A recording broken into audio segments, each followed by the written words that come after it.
raise questions such as, why is it that I cannot be allowed to have an African-American psychologist? Those are some of the basic things.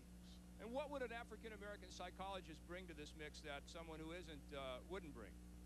I think the very fact that an African-American psychologist would have been more sensitive to the issue of culture.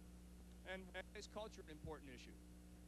Because of the fact that all of us innately identify with our cultural backgrounds. And in fact, if the child is left in the custody of the Burkes, that child will be denied the cultural background? Well, the question becomes, can a lion raise a lamb, and can a lamb raise a lion? And you feel that the Burkes therefore would be unable to raise baby T as well as their mother could, his mother could? Tina Olison is the biological mother. She has shown herself to be fit, and so the question is, why can't the child be returned to his natural biological mother? All right, Bruce, tell us about the child welfare system in Chicago. Is it a difficult system to navigate? It's a very difficult system, I think, for most parents who get caught up in it. A lot is asked of them, and many things that people are asked to do when they lose custody of their children, they're not natural. They're things that have to be explained and aren't always explained. A lot of the things that I think parents are asked to do may seem counterintuitive when the child welfare system takes over the responsibility that usually belongs to the parents. I think that, Ms. Olison deserves a great deal of sympathy for the things that she's been asked to go through here. But there was a time when she had the support of the Public Welfare Department of the City of Chicago, and then she lost it. What about that?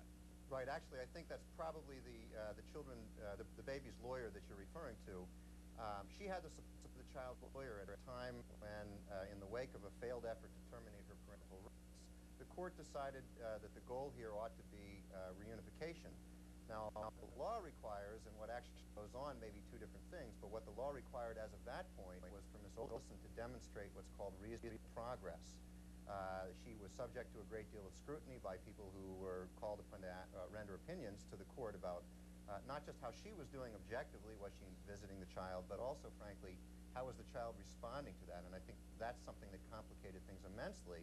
It wasn't entirely within Ms. Olison's control here. Why wasn't it within her control?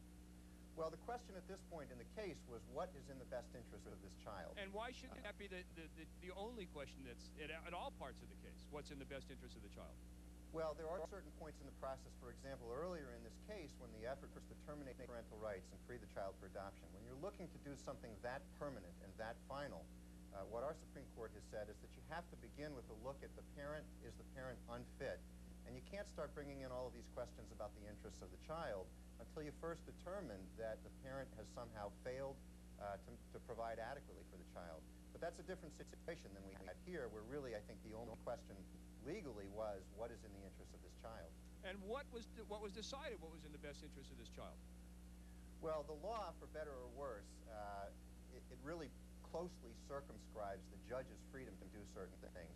What our laws provided in this case was there was a single question the judge was required to answer, and that was whether or not Ms. Olison was making reasonable progress towards reunification. Now, that's a very objective term. Having concluded that she wasn't, she really had no choice but to assign guardianship to the Burkes the way that our laws are written. All right, let's talk about this testimony about whether or not she's making progress. How do you decide? First of all, let's just start with the fact that she's the biological mother who has had her child taken from her because of a cocaine habit. Now, the one objective part of this is that everybody agrees is that she is now through with cocaine. Now the question is, how is she doing in relation to the kid? Who decides that? Well, ultimately, the judge decides, and the judge is going to rely upon things that he hears from the people who are working with the child and working with the parent. Right, and that is, I guess, some kind of expert testimony, if you will, that would come in. But isn't that very subjective? Isn't that, I come in and I give you my opinion, and someone else comes in and gives you your opinion? And what the Reverend Williams then points out the fact that, isn't that sort of make his argument a little bit, that the argument about culture and the argument about things like that, which are very difficult to qualify? I think you put your finger on it. The problem here is that the things that were being brought back to the judge were very, very subjective questions.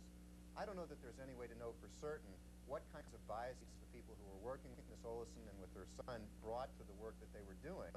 But the fact that they're giving opinions that are highly subjective opens the door to the kinds of charges of racism and political influence that have permeated this case. And I don't know that there's any way to fully answer those questions. All right, and let's just sort of make it clear so that everyone understands here. The Burkes are a powerful family in Chicago, a wealthy family in Chicago, and in terms of those kinds of objective things that perhaps we can standardize, would be able to provide the baby with more of those things, and most likely Tina Olesen will be able to do it.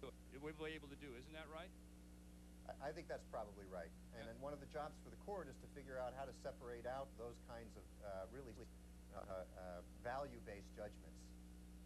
And that's a difficult thing to do. I mean, we try in our system to avoid taking kids away from families because they're poor or because they're black, but we also have laws that are written that are very open-ended and allow for those kinds of subjective judgments that can't always be controlled. Reverend Williams, what about the fact that the Burkes, let's assume they're people of goodwill who love this child and are going to be in a position to give this child more of the kinds of things that traditionally we want children to have than Tina Olesen will be? Isn't that some factor that should go in?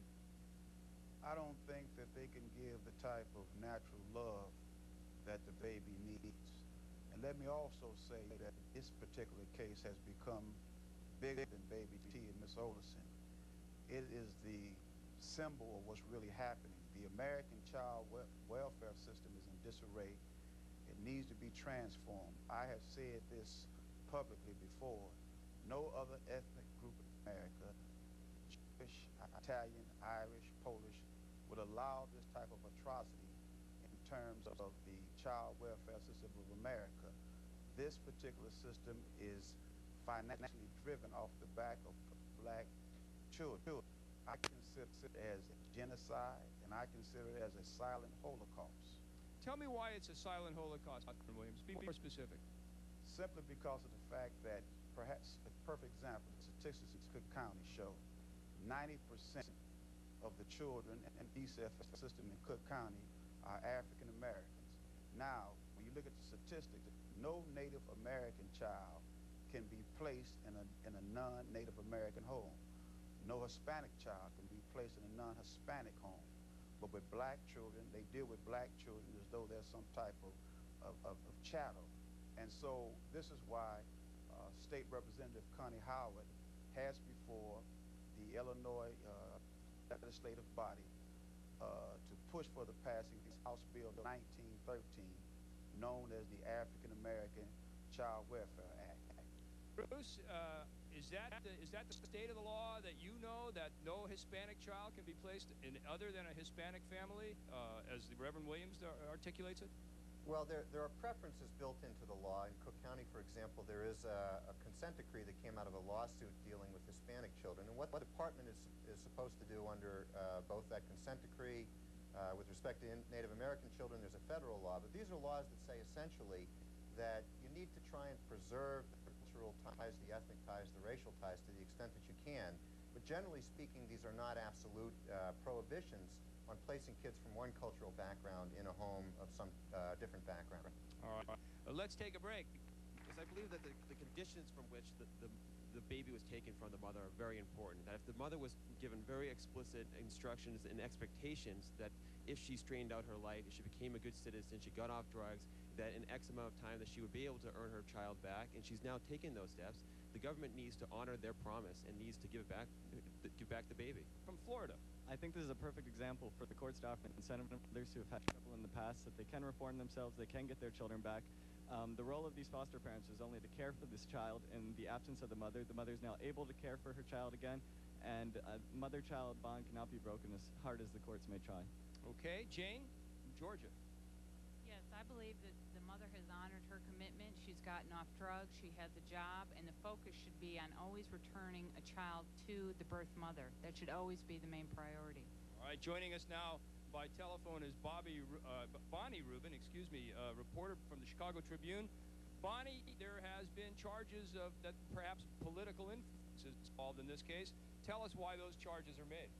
Well, I think that if you look at the fact that this mother very early on tried to get her child back, she couldn't get in front of a judge because Judge judges kept recusing themselves because it's important to note that Ann Burke is an appellate court judge. The baby's foster mother is an appellate court judge in Chicago. That's right. It's also important to note that the... and when you say recusing, let me just interrupt you 1 second. Recusing means the other judges wouldn't hear the case. Right. So she could never get into court. Right. She couldn't get in front of a judge. She was only allowed, she supervised visitation. In other words, under the watchful eye of a DCFS worker. It's a very unnatural situation, and it's one usually just reserved for when there's been some abuse or some sexual, kind of issues. Cecile Olison, the grandmother, when she made the decision to turn down the kid to get her daughter help, they didn't say, okay, she should get, if she gets off drugs, will she get her kid back? And they said yes. What they should have said is, she gets off drugs, she pleases 15 therapists, she has to run this. And that, but let me just interrupt you a second, because I think that's a good point. Bruce, are they holding Tina Olison to a higher standard than they would a normal mother? And look, I mean, what she had to do, she did. She got off of drugs.